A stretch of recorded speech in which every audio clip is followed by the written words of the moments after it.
Bom dia. Esse trabalho que a gente vai apresentar hoje é uma continuidade, na verdade, de alguns projetos que a gente tem desenvolvido já há algum tempo. E temos a preciosa contribuição aqui de uma pesquisa que foi pesquisa de extensão, foi pesquisa de artigo 170, foi pesquisa FAP, de um orientando, o Onélis de Oliveira, em que hoje ele trabalha com artesanato, né? Ele tem um projeto subvencionado pelo edital Elizabethiano, lá em Canoinhas, que é a retratação do patrimônio arquitetônico pela manchetaria. Então, a gente vai fazer uma escalinha, né? Pode ser? Quer apresentar? Bom dia aos colegas de mesa, bom dia ao presente. Desculpe o atraso, mas eu estava em outro evento em Itajaí, mas vai dar tudo certo. Então, parte desses recortes que a gente tem apresentado desde o primeiro seminário já é um trabalho do grupo de pesquisa, que é desde 2004, grupo de pesquisa arte e educação, e esse grupo tem 3 linhas de pesquisa, que é produção artística, patrimônio cultural e arte e educação. A linha que a gente vai apresentar então hoje é justamente patrimônio cultural e o recorte que a gente fez justamente são os casalinhos de madeira. É interessante que a gente ficou fazendo uma relação histórica aqui. É o período antes do período do Art Deco, né? Que a Mercedes apresentou antes. Pode passar. Então, diversas pesquisas se vincularam, né, a essa linha de pesquisa, e o interessante foi que a gente viu, surgiu justamente de uma demanda de arte e educação, que a gente assistia a muitos professores dizerem assim, mas o que a gente vai mostrar na cidade? Aí a gente pensou, não, vamos mostrar a cidade então, né? Vamos fazer essa relação com a cidade. E aí surgiram vários trabalhos nessa direção. Uma linha muito forte foi justamente as construções de madeira. Pode passar. Então, o patrimônio arquitetônico de Canoinhas foi influenciado justamente pelos ucranianos, germânicos e também, em algum momento, os italianos, né? Que se fixaram aqui no sul do Brasil no meio do século XIX. E, originalmente, Canoinhas chamado povoado de Santa Cruz. E depois, na época do contestado, uma forte influência americana, justamente pela Lambert, né, que a Maria Luísa se referiu ainda há pouco. Então, uma sequência de imagem, a gente viu que fez um demarcas onde se foi. Quer falar desse casarão? Esse é um antigo hotel Ritzmann, na cidade de Canoinhas, né? Também com a questão do progresso e do desenvolvimento econômico, era mais interessante que ele fosse retirado do local para dar espaço para novos edifícios, né? E assim a gente perdendo novamente exemplares únicos da arquitetura em madeira. Eu peguei um pedaço da fala do Reinaldo, ali onde ele fala da questão econômica. Para nós, a riqueza da arquitetura em madeira, ela é o diferencial que nós temos para estar trabalhando através das ações econômicas, do turismo, do desenvolvimento. Porque ninguém pode ter um exemplar daquele, como aquele. Não é como uma casa que eu vou construir hoje, eu peço para o arquiteto uma planta igual e construo 10 igual. Ela é única, não se constrói mais nesse estilo. Madeiras que não recebem prego, são encaixadas. É o diferencial dessa arquitetura, e esse aqui nós também acabamos perdendo, que era da família Ritzmann, família tradicional de Canoinhas. Aqui o Hotel América, na cidade de Três Barras. Essa daqui é uma das ações que eu considero perca no sentido de perca do patrimônio, mas também na questão de ações educativas são muito importantes. E as reações após o evento que aconteceu com esse hotel. Esse hotel é de 1915, foi construído durante o desenvolvimento da empresa Umber na cidade de Três Barras. Eles trabalhavam os funcionários que vinham de São Francisco, de São Paulo, ficavam hospedados nesse hotel. Foi dado o decreto de demolição para ele em 2004. Aí eu entrei com uma ação cautelar, a primeira ação cautelar do Planalto Norte Serra Acima, né, acima de Joinville. A primeira ação cautelar, entrei no Ministério Público como pessoa física, dizendo que o patrimônio não deveria ser demolido pela sua importância histórica para o município. O promotor, na época, entendeu que era importante a ação, mandou um pedido à prefeitura cancelando o alvará de demolição. Esse tempo durou entre estar bloqueada a demolição ou não, 6 meses. Retornam e foi em Florianópolis consigo um valor para a liberação de R$250 mil que seria investido nessa obra.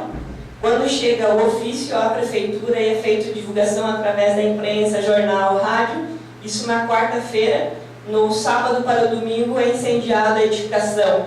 Em poucos minutos ela foi consumida pelo fogo. Tá? Então, não houve o tempo, e por causa do quê? Do entendimento. Será que o proprietário não entendeu o que seria a ação, o que aconteceria? Não, porque o prefeito disse para ele que estaria interessado em comprar a área, fazer um centro cultural ou ele ter o próprio uso da edificação. Tá? Foi colocado fogo e ficou novamente que são ambulantes, mendigos, usuários de drogas. Não, eles não queimam, é o teto deles. Queima o poder econômico, o interesse de desenvolvimento. Os bombeiros também ficam perto, demoraram 20 minutos para chegar. E aí eu fiz uma provocação, porque aquele outro prédio lá, de baixo, a imagem pequenininha, ela existe. Mas por que eu coloquei junto com o hotel? Porque o hotel ele foi queimado, ele não existe. Ele era um prédio público, com visão pública, né, no centro da cidade de Três Barras. E o antigo cinema da Lamper, que é essa foto pequenininha embaixo, que eu coloquei justamente para essa provocação, fica justamente dentro do quartel. A Maria Luísa descobriu agora que ela tem relações com o Estado maior. Porque para entrar nesse quartel é terrível assim, a burocracia que colocam. Então, a cidade de Três Barras é assim, ela é dividida, né? Agora as únicas estradas as únicas arquiteturas que permanecem é justamente a estação onde funciona o museu, que foi onde a gente filmou, a gente conseguiu as tomadas. O outro prédio que seria essa visão pública, o hotel, que ele não existe mais, e o cinema que é interditado para o público. Ou seja, né, o Exército Brasileiro é nacional, mas nós, pobres seres humanos mortais nacionais, não podemos entrar lá para registrar, para fotografar ou para... Né? E o cinema está cada vez mais se degradando. Fora essa casa do cafezinho, onde é a sede deles, né? O resto, tudo ou fazem horta, ou fazem demolição, sem pedir autorização para ninguém, sem dar a mínima satisfação ao poder público do que acontece lá dentro. Né? Então, claro, é uma questão de segurança nacional, né, do Exército, mas o fato o Exército está instalado num sítio de patrimônio cultural da cidade. Né? E eles é que decidem quem entra e quem sai. E é o terceiro cinema do país, esse cinema. Daqui a pouco ele vai cair, e não é feito nenhum reparo. Então ele está fadado também a assumir tal qual o hotel. Esse é o Casarão Selene, que é numa esquina, né, foi numa esquina de Canoinhas. O proprietário faleceu numa sexta-feira. Na segunda-feira iniciaram a demolição do casarão. Então o casarão ele era um casarão de esquina, como vocês podem ver, ali já é o processo de demolição. Embaixo o tapume da obra que seria construída. E esses tapumes ali, essas madeiras que vocês estão vendo, eram madeiras internas da casa. E essas madeiras tinham, cada cômodo da casa tinha esses desenhos em buchoir, que chama, né? Eu acho que é colocado, stencil, né? Dos primeiros proprietários do casarão. Então, cada repartição da casa tinha esses desenhos que identificavam a cozinha, a sala de estar, a varanda, né? E essas imagens, essas fotos que eu fiz desses desenhos, já era quando eles estavam sendo de tapume. Né? Então, foi completamente demolido, assim, em casa, e além do acervo que teria, né, dentro dela, porque a gente, aqui não dá para enxergar, mas uma outra foto que eu não consegui localizar, tinha um manequim com uma fada da primeira fanfarra de Três Barras e de Canoinhas.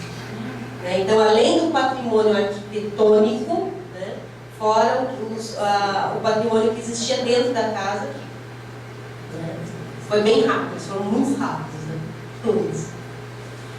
E essa é uma casa, nos estudos e nas imagens que a gente passa para os alunos, a gente brinca que é uma casa bem de transição, né? Estava chamando a atenção da Mercedes para isso, porque da metade, né, ali do lado esquerdo, a gente tem a construção em madeira, né? Daquele estilo de madeira como a Juliana estava colocando. E no anexo a gente já tem a construção de alvenaria que com características também do Art Deco. Então, nesse momento, a gente tem uma questão curiosa da construção, que é justamente o momento da colonização, da erva mate, do extrativismo madeira, e já, né, da produção do Art Deco, que seria da década de 40 e 50 em diante.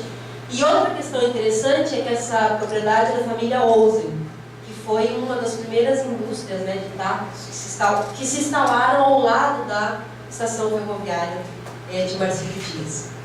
Então, o poder econômico da família, e na verdade, em termos de patrimônios assim, privados, né, que existem em Marcílio Dias, que ainda não tiveram a intervenção do IPHAN, ele é um dos mais bem preservados, o exterior dele. O interior, um tempo atrás, um dos herdeiros resolveu fazer uma reforma, e aí o interior dele foi completamente alterado. Mas tem gente que mora lá. O exterior, não, tem uma pessoa que cuida de lá. O proprietário mora em Curitiba. Fica lá. A Viviane está tentando ficar lá. E uma produção também do Oneres, que é um estudo em desenho, que foi parte da pesquisa dele. Que primeiro foi feito a entrevista com os proprietários, o desenho e depois a retratação na machetaria. Quer falar alguma coisa sobre isso? Primeiro foi construída essa primeira parte em madeira, depois que foi feita essa segunda parte em alvenaria. Essa casa hoje ela foi passada por um sobrinho do proprietário, e eles são imóveis que estão numa área de penhora. Então a questão do município ter feito o tombamento municipal não deixa que esse imóvel seja vendido, penhorado e demolido. Ele está preservado, e até para o próprio proprietário foi uma coisa boa, que nessa penhora poderia uma hora ou outra sair para alguém que eles têm a dívida e colocasse no chão, já que era a casa dos pais deles, e pela questão do tombamento não pode. Mesmo que fique o banco, quem for ficar com a área, não pode demolir ela mais.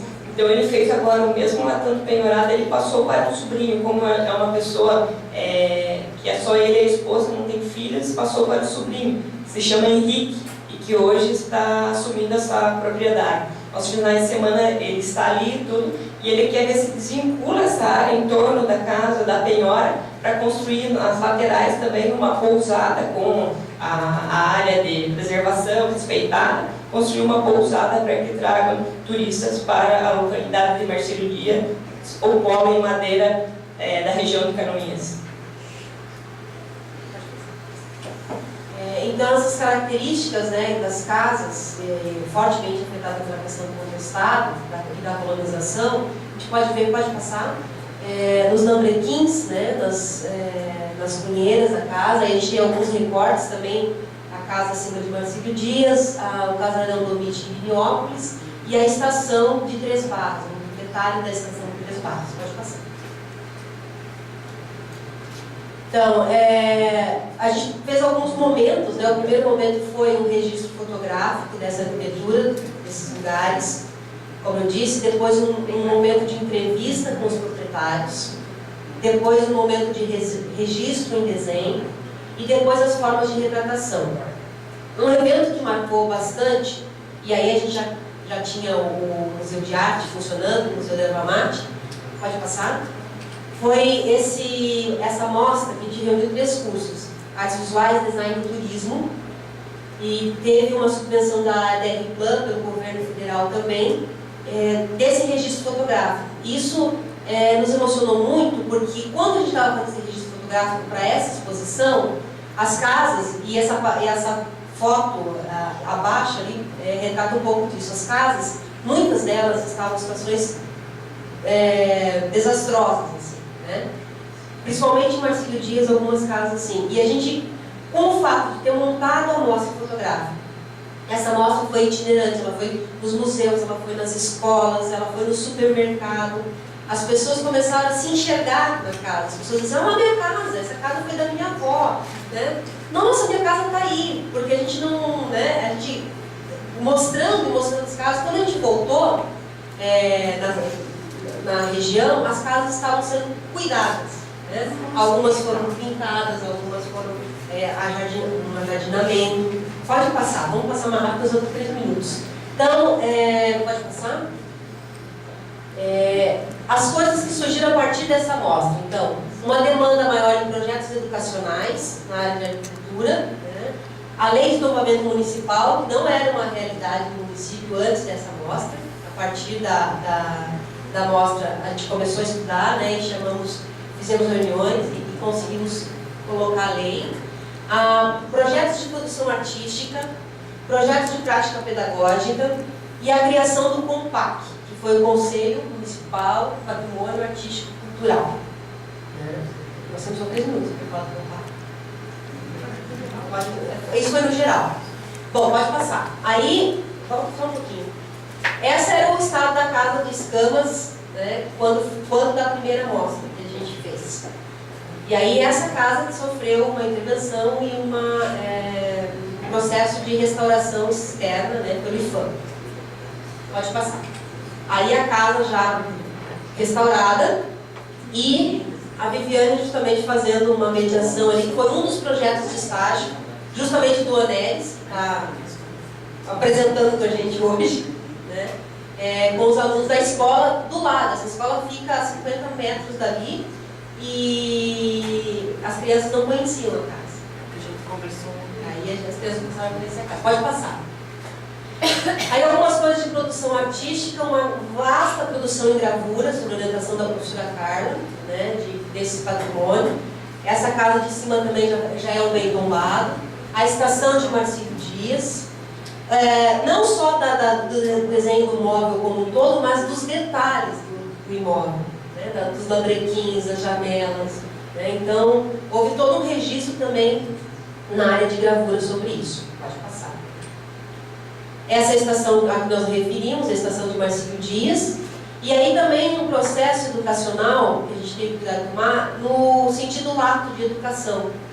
Justamente para não só a educação escolar da escola, mas esse evento que são essas pessoas é justamente uma pós-graduação em gestão pública. E nós tínhamos um curso de gestão pública, mas no curso de gestão pública não tinha nenhuma disciplina sobre gestão cultural. Mas na pós-graduação existia. Daí eu e a Viviane combinamos, então, de dividirmos esse passeio e fizemos uma oficina com esses gestores que estavam participando da pós-graduação pelos bens históricos e patrimoniais do município. Muitos desses gestores que estavam fazendo pós-graduação naquela época são algumas das entrevistas que o Adilson teve contato agora. Pode ir para frente. Na escola, a questão do material pedagógico também, feito a partir das próprias imagens dos prédios históricos, né? Essa foi a primeira farmácia de Canoinhas. Então foi feito jogo de memória, foi feito quebra-cabeça, pranchas com leitura de imagem, foi produzido um grande material pedagógico, um grande acervo de material pedagógico sobre isso. Pode passar? Pode passar isso também. Aí são algumas experiências na escola com esses jogos desenvolvidos, a qual uma orientanda também que fez a produção em gravura como graduação, na graduação como trabalho de conclusão de curso, e na pós-graduação ela desenvolveu uma série de jogos também a partir do patrimônio. Daí as próprias gravuras que ela tinha produzido viraram imagens, reprodução das gravuras, imagens para os jogos do patrimônio arquitetônico. Pode passar. Esse é um trabalho já do Onelis, que é a retratação em machetaria, né? Esse é o casarão Metzger, também em Marcílio Dias. Esse casarão ele é totalmente preservado por iniciativa do proprietário, que não vende, não aluga, não dá, não empresta, não emprestar, empresta. E ele tem um compromisso muito sério com isso. Foi também hotel, uma época, salão de baile, existia a festa da manteiga nesse lugar, um local lindíssimo. Na revista Ciência em Curso, tem a imagem desse casarão e a entrevista. E a entrevista com o proprietário. Pode passar. Bom, um dos interesses do Onelis e esse projeto que ele teve aprovado então pelo edital Elizabeth Anderle é justamente retratar esse patrimônio, né, e transformar nessas peças de artesanato na machetaria, né, um produto cultural, né, do município. E esses casarões retratados na machetaria só tem lá mesmo, como a Viviane disse, né, é uma característica específica do município. Pode passar. Esse é o casarão que a Vivi participou do processo de restauração dele, que é o casarão da Fazenda Domite, que ele é preservado, né, as características externas. Vou falar um pouquinho, porque nós temos meio minuto para esse geral. Vocês é que pararam para conversar no meio. Não, desculpa, eu falei não. Eu já dei mais. Então, esse casarão foi também iniciativa do proprietário, o tombamento e a preservação dele, e ele é uma casa-museu hoje, que a gente pode considerar na região, que recebe visitação das escolas, os próprios alunos trabalham nessa visitação e a representação do museu, dos projetos de graduação deles. Então, desde da educação infantil até o ensino médio, né? E também os cursos de pós-graduação. Sempre que a gente pode, a gente faz essas visitas no casarão, e principalmente com a presença do Domite, que está ali de pé, o proprietário, que tem um maior orgulho desse casarão, né? E a Vivi participou da prospecção das tintas, né, da pesquisa da pintura, dos objetos todos do casarão. Depois, se vocês quiserem perguntar um pouquinho mais, né? Pode passar.